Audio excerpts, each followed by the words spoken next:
먼저 일단 연세대는 조기 발표를 해가지고 이제 버스에서 친구를 만나러 가는 길에 우연히 버스에서 확인하게 됐었는데 이제 너무 갑작스럽게 받은 결과라서 일단 놀란 게 가장 컸고, 그리고 또 이제 거기 딱 글씨 축하합니다 그 딱 글씨를 보고 먼저 드디어 입시가 끝났구나 하는 그런 안도감이 들었습니다. 네, 그리고 일단 너무 기쁜 거는 당연했고요. 바로 부모님께 전화드려서 붙었다고 말씀드렸고, 부모님께서도 매우 축하해 주셨습니다.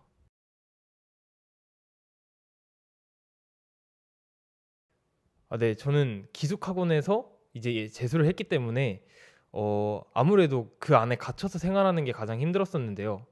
원래 기숙학원은 이제 한 달에 한 번 정도를 휴가를 나가는데, 올해는 코로나라는 이제 예외적인 상황 때문에 어쩔 수 없이 한 100일 정도 갇혀 있는 이제 상황이 있었습니다.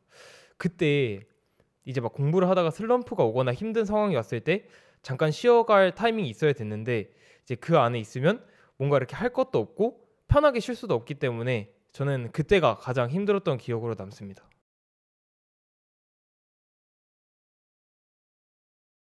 저는 국어는 성실함이라고 생각합니다.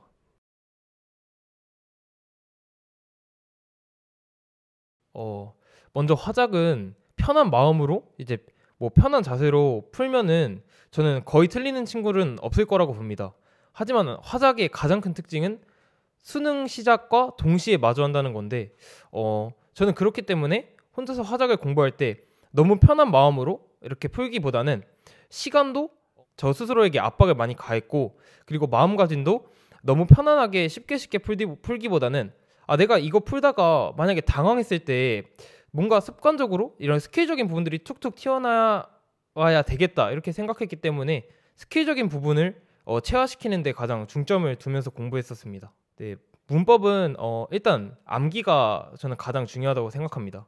일단 개념을 한 바퀴 돌리면서 암기를 한 후에 문제풀이를 들어갔는데, 문제를 풀다 보면 당연히 제가 부족한 부분이나 제가 공부를 덜한 부분, 이런 부분에서 오답이 나오기 시작합니다. 그런 것들을 무시하는 게 아니라 그 파트를 틀렸을 때 그 문제만 다시 오답하고 넘어가는 것이 아닌, 오히려 그 개념 자체, 그 파트 자체로 돌아가서 다시 한번 암기하고 또 그럼으로써 더 단단하게 개념을 쌓아가면서 공부를 해 나갔습니다.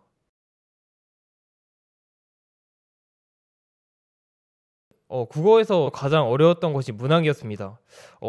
용어 자체도 뭔가 애매한 느낌이 들고, 이렇게 뭔가 선명하지 않은 느낌을 가장 많이 받은 분야였습니다. 그렇기 때문에 저는 문학을 공부할 때 기출에서 이제 평가원이 그 문학 용어들을 사용할 때 이런 느낌으로 사용하는구나, 이런 느낌을 잡는 데 가장 큰 신경을 썼던 것 같습니다. 어, 그리고 그렇게 기출 반복을 하는 동시에 EBS에 나와 있는 작품들을 절대 소홀하게 두면 안 되고 계속해서 암기를 조금씩이라도 성실하게 계속 해나간다면 문학은 좋은 결과가 자연스럽게 따라올 것이라고 생각합니다.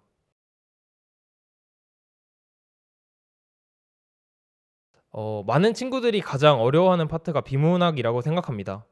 물론 저도 비문학을 풀면서 물론 쉽게 풀리는 비문학도 있고 어렵게 풀리는 비문학도 있었기 때문에 비문학을 처음 공부하기 시작했을 때는 내가 비문학을 잘하는 건가 못하는 건가 이렇게 애매한 느낌을 받았었습니다.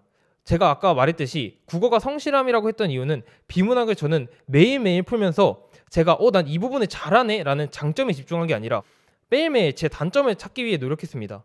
그리고 그 단점들을 보완하기 위해서 노력했는데, 저를 예시로 들면 긴 지문을 풀 때 이제 앞부분이 기억이 안 나는 경우 같은 거는 제가 읽으면서 읽는 동시에 자연스럽게 빈 부분에다가 까먹을 것 같은 이런 미시적인 부분들을 적으면서 식으로 단점을 보완했고요. 제가 어려워하는 주제나 제재 같은 경우는 배경 지식도 쌓도록 많이 노력했던 것 같습니다.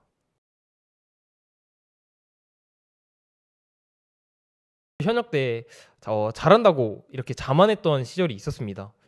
수학을 단순히 문제를 제가 풀어냈다라고 해서 그 파트를 절대 잘하는 게 아니었습니다. 선생님들이 가지고 있는 스킬이나 수학을 잘하는 친구들이 가지고 있는 마인드나 이런 생각들을 먼저 배운 다음에 점점 그렇게 선생님들의 스킬, 다른 친구들의 스킬들을 제 것으로 만드는 과정, 그런 것들이 수학은 가장 중요하다고 생각합니다.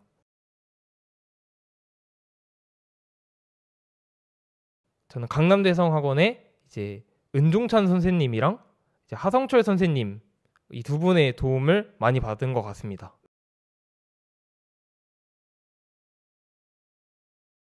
네, 탐구는 먼저 생활과 윤리랑 사회 문화를 봤는데요. 생활과 윤리는 거의 다 맞기는 저는 쉬운 과목이라고 생각합니다. 하지만 다 맞기는 뭔가 어려운 과목 이렇게 설명을 드릴 수 있는데요. 저는 그 이유는 기초를 푼다기보단 그냥 인강 선생님의 풀커리 1년 동안 타면 당연히 자연스럽게 만점이 나오겠지 이런 생각을 하는 친구들이 굉장히 많았습니다. 하지만 저는 항상 수능의 본질, 기출을 정말 집중해서 반복해야 하는 게 중요하다고 생각하기 학원에 딱 처음 와서 특히 유산소를 했을 때 이제 그 유산소 특유의 그 힘듦과 두통 이런 것들이 저는 정말 힘들었습니다. 네, 가장 힘들었던 건 아무래도 달리기가 아니었을까 싶습니다. 네, 저 실기 3개 중에 2개를 만점을 받았습니다.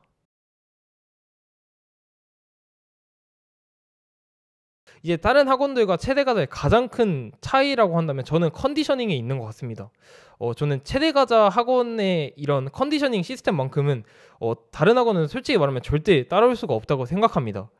체대가자에 와서 운동하면서 느낀 것은 여기는 내가 무리해서 기록을 올리기보다는 내 몸의 컨디션에 맞춰서 기록을 서서히 올려가서 결국 실기날 좋은 결과를 만들어주는 학원이구나 이런 거를 느꼈기 때문에 저는 그래서 체대가자 학원이 매우 좋다고 생각합니다.